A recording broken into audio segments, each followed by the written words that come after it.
கர்த்தருடைய பரிசுத்த நாமத்திற்கு மகிமை உண்டாவதாக. இந்த காலவெளியை தொடர்ந்து தேவனுடைய வார்த்தைகளை தியானிக்க கர்த்தர் கிருபை செய்வாராக.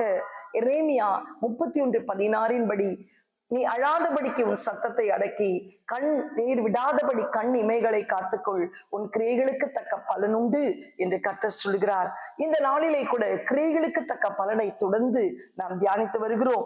இந்த நாளிலே கூட தீத்து 3:8 வாசிக்கும் போது இந்த வார்த்தைகள் உண்மை உள்ளது. தேவனிடத்தில் விசுவாசம் உள்ளவர்கள் நற்கிரியைகளை செய்ய ஜாக்கிரதையாய் இருக்கும்படி நீ அவைகளை குறித்து திட்டமாய் போதிக்க வேண்டும் என்று விரும்புகிறேன். இவைகளே நன்மையும் மனுஷனுக்கு பிரயோஜனம் உள்ளதா இருக்கிறது. அப்போஸ்தலனாகிய பவுல் தீத்துக்கு எழுதும்போது சொல்லுகிறார், நீ ஜனங்களுக்கு எதை ஜாக்கிரதையாய் போதிக்க வேண்டும் தெரியுமா? நற்கிரியைகளை செய்வதற்கு அவர்களை ஜாக்கிரதையாய் அந்த உபதேசத்தை நீ போதிக்க வேண்டும். ஏன் அப்படி சொல்லுகிறார் என்று சொல்வோமானால், நாம் மரிக்கும் போது நாம் எதையும் எடுத்துக்கொண்டு போவதில்லை. நாம் கொண்டு போகிறதெல்லாம் நாம் செய்கிற நற்கிரியைகள் தான்.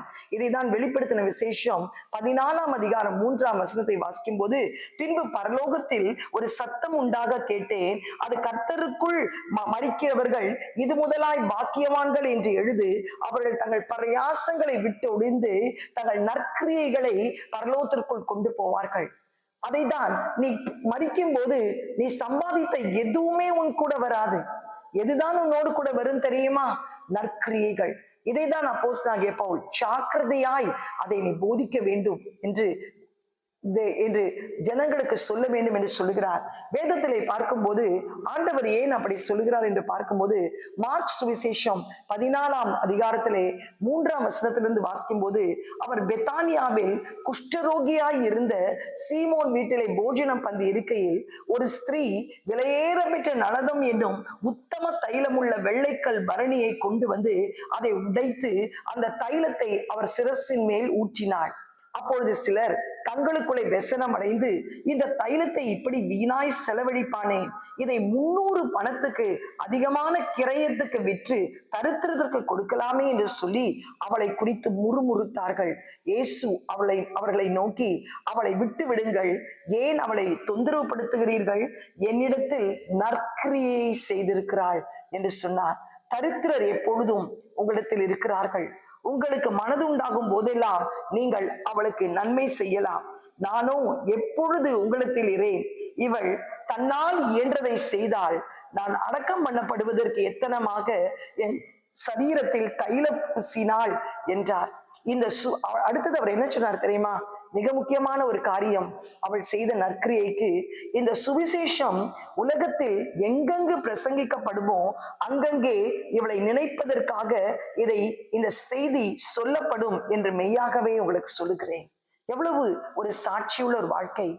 பெத்தானியாவிலே சீமோன் என்ற குஷ்டரோகி வீட்டுக்கு கர்த்தர் வந்தபோது ஒரு ஸ்திரீ நல தைலத்தை கொண்டு வந்து அந்த பரணியை உடைத்து ஆண்டவர் மீது ஊற்றி அவள் அகமகிழ்ந்தாள். எல்லாரும் சொன்னார்கள், இது எவ்வளவு விலையுறந்த ஒரு பொருள், இதை இப்படி வீணாக்கிட்டாளே, இதை தரித்திரருக்கு கொடுத்திருக்கலாமே, பணம் சம்பாதித்திருக்கலாமே என்றார். ஆனால் ஆண்டவர் சொன்னாரு, என் அடக்கத்திற்கு வேண்டிய பரிமள தைலத்தை அவள் நிழலாட்டமாய் செய்திருக்கிறாள். அவள் செய்த நற்கிரியை விலையேற பெற்றது. அதை குறித்து நீங்கள் முறுமுறுக்க வேண்டாம். சுவிசேஷம் எங்கெல்லாம் அறிவிக்கப்படுகிறதோ இந்த காரியத்தை சாட்சியாய் சொல்ல வேண்டும். எத்தனையோ காரியங்கள் வேதத்தில் நடந்தது. ஆனால் அந்த நற்கிரியை சொல்ல வேண்டும் என்று இம்மையிலும் சொல்லணும், என் மறுமையிலும் அதற்குரிய ஆசீர்வாதம் நமக்கு கடந்து வரும். நீங்கள் ஆண்டவருக்காக செய்கிற நற்கிரியைகள், ஜாக்கிரதையாய் செய்கிற நற்கிரியைகள், முழு இருதயத்தோடு செய்கிற நற்கிரியைகள் தான் உங்களோடு கூட கடந்து வரும் என்பதை மறந்து போகாதீர்கள். இதைதான் 1 யோவான் 3:18 வாசிக்கிறோம். என் பிள்ளைகளே, வசனத்தினாலும் நாவினாலும் அல்ல, கிரியைகளினாலும் உண்மையினாலும் அன்பு கூற கடவோம். மத்தேயு 5:16 வாசிக்கும் போது, இவ்விதமாய் மனுஷன் உன் நற்கிரியை கண்டு பரலோகத்தில் இருக்க உங்கள் பிதாவை மகிமைப்படுத்தும்படி உங்கள் வெளிச்சம் அவளுக்கு முன்பாக பிரகாசிக்க கடவது என்று சொல்லப்படுகிறது. இன்றைக்கு ஆண்டவருக்காக ஆண்டுடைய வருகையிலே நீங்கள் கடந்து போகும்போது உங்களோடு கூட நீங்கள் நற்கிரியைகளை சம்பாதித்து வைங்கள். அது எங்கு சம்பாதிக்க வைக்க முடியும்? இந்த உலகத்திலே தான் சம்பாதித்து வைக்க முடியும். எதையெல்லாம் சம்பாதிச்சு வைக்கிறீங்க, ஆனால் ஒன்றும் உங்களோட வராது. நீங்கள் செய்கிற நற்கிரியைகள், நீங்கள் ஆத்துமாக்களை ஆதாயப்படுத்தும் போது, அநேகருக்கு ஜெபிக்கும் போது, அநேகருக்கு ஊழியம் செய்யும் போது அந்த கிரியைகள் தான் உங்களோடு கூட வரும். கர்த்தருக்கு ஸ்தோத்திரம். ஜான் வெஸ்லி என்ற பரிசுத்தவான் மெத்தடிஸ்ட் சர்ச்சை ஸ்தாபித்தவர். அவருடைய ஆலயத்திலே ஆயிரக்கணக்கான ஜனங்கள் வருவார்கள். ஒரு நாள் அவர் வியாழக்கிழமை இரவு நல்ல நித்திரையா இருக்கும் போது ஒரு சொப்பனம் கண்டாராம். என்ன சொப்பனம் என்றால், தேவதூதர்கள் அவரை தட்டி பரலோகத்திற்கு கொண்டு போகிறார்கள். பரலோகத்திலே தேவதூதர் அழகழகான வீடுகளை காண்பிக்கிறார்கள். அவர் எழுதுகிறார், பியூட்டிஃபுல் மேன்ஷன்ஸ் என்று சொல்லி. இவ்வளவு அழகான வீடுகள் இருக்கிறதே, என்னுடைய சபைக்கு தானே அதிக ஜனங்கள் வருகிறார்கள், என் வீடு மிக அழகா இருக்கும் என்று சொல்லி தேவதூதன் பின்னாடி ஓடுகிறாராம் பரலோகத்திலே. அப்பொழுது ஒரு சொப்பனம். அப்பொழுது திடீரென்று ஒரு அழகான வீட்டின் முன்னாடி தேவதூதன் நின்றார். உடனே இவர் கேட்டாரா, இது என்னுடைய வீடா? ஏனென்றால் பளிங்கு கற்களும் சுனீரமும் வைடூரியமும் கோமேதகமும் நிறைந்த ஒரு வீடா இருந்தது. அப்ப தேவதூதன் தலையசைத்து, இது உங்கள் வீடு அல்ல, உங்கள் சபைக்கு வருகிற முதல் விசுவாசியின் வீடு என்று சொன்னாராம். என் சபைக்கு வருகிற முதல் விசுவாசிக்கு இவ்வளவு அழகான வீடா? யார் அந்த விசுவாசி என்று கேட்டபோது அந்த தேவதூதன், அதை நீயே கண்டுபிடித்துக் கொள் என்று சொல்லி மறைந்தார். சொப்பனம் கலைந்து விட்டது, தூக்கம் கலைந்து விட்டது. இவர் உள்ளத்திலே ஒரு கேள்வி எழும்பிக் கொண்டே இருந்தது, யார் அந்த முதல் விசுவாசி? இவ்வளவு அழகான வீட்டை பரலோகத்திலே சம்பாதித்து வைத்திருக்கிறார்கள் என்று சொல்லி வியாழக்கிழமை சொப்பனம் கண்டார். வெள்ளி சனிக்கிழமை அவரால் என்ன செய்வதென்று தெரியாமல் தவித்துக் கொண்டிருந்தார். ஞாயிற்றுக்கிழமை 5 மணி ஆராதனைக்கு 4 மணிக்கு ஆலயத்திற்கு கடந்து போய் புல்பிட் பின்னாடி ஒளிந்து கொண்டு சபை ஆலயத்தின் கதவுகள் திறந்த உடனே அவர் காத்து கொண்டிருந்தார். முதல் விசுவாசி யார் என்று சொல்லி.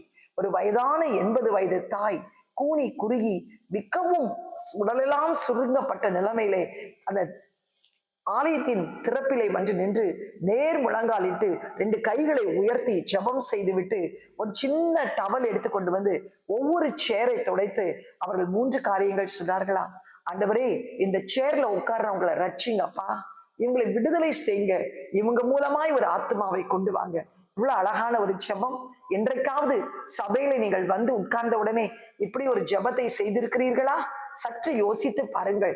அந்த பாட்டி அம்மா ஒவ்வொரு சேருக்காய் ஜெபம் பண்ணாங்களா.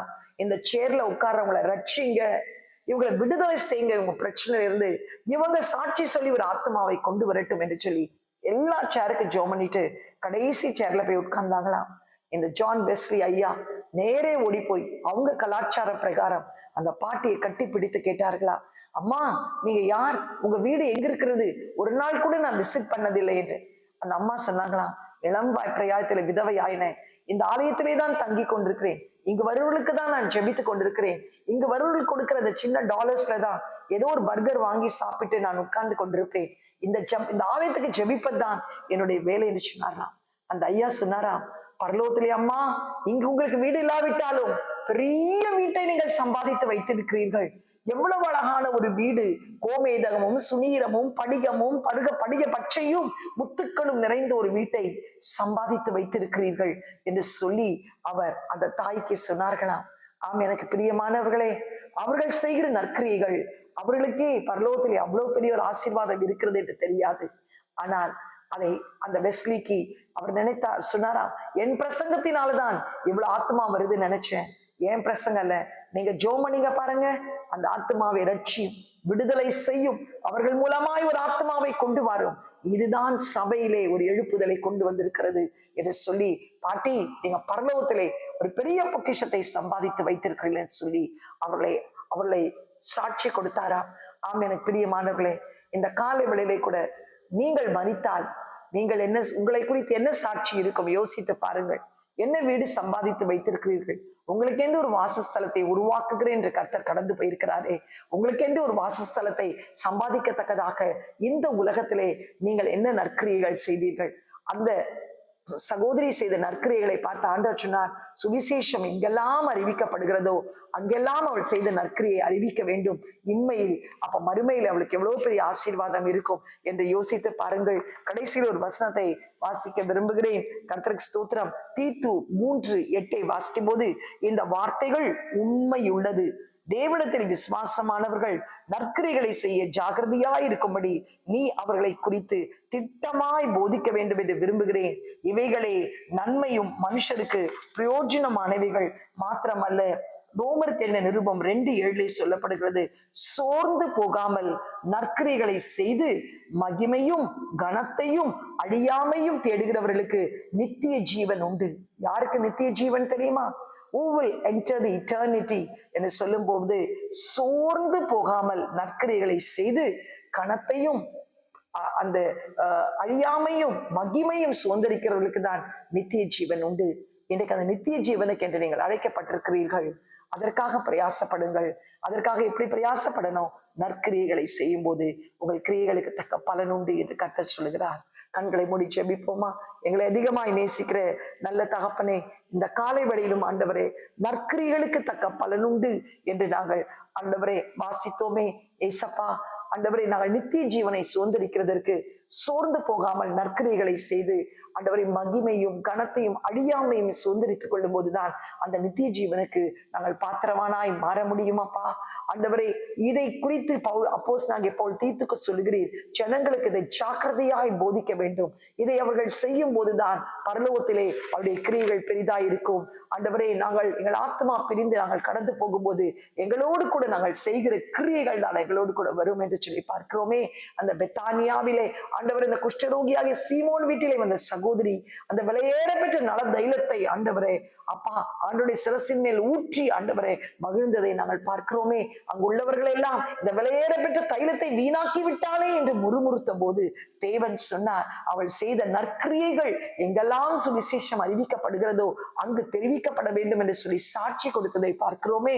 இன்றைக்கு எங்களுடைய வாழ்க்கையிலே கூட கர்த்தாவே, நாங்கள் எவ்வளவு சம்பாதித்தாலும் அது எங்களுக்கு கூட வரப்போவதில்லை அப்பா. நாங்கள் செய்கிற நற்கிரியைகள், நாங்கள் செய்கிற ஊழியங்கள், நாங்கள் செய்கிற பணிவிடைகள், ஆண்டவருக்காக நாங்கள் நிற்கிற அந்த சாட்சியுள்ள வாழ்க்கை தான் எங்களோடு கூட வரப்போகிறது அப்பா. அதற்காகவே நாங்கள் அழைக்கப்பட்டிருக்கிறோம். அதனால் நாங்கள் சோர்ந்து போகாமல் ஆண்டவரே அப்பா மகிமையும் கனத்தையும் அழியாமையும் சுதந்திரித்து அந்த நித்திய ஜீவனுக்குள் பிரவேசித்து எங்கள் கிரியைகளுக்கு தக்க பலனை நாங்கள் பெற்றுக்கொள்ள எங்களை ஆசீர்வதியும். இயேசுவின் மூலம் ஜெபிக்கிறோம் நல்ல பிதாவே, ஆமேன். God bless you. Have a blessed day. Amen.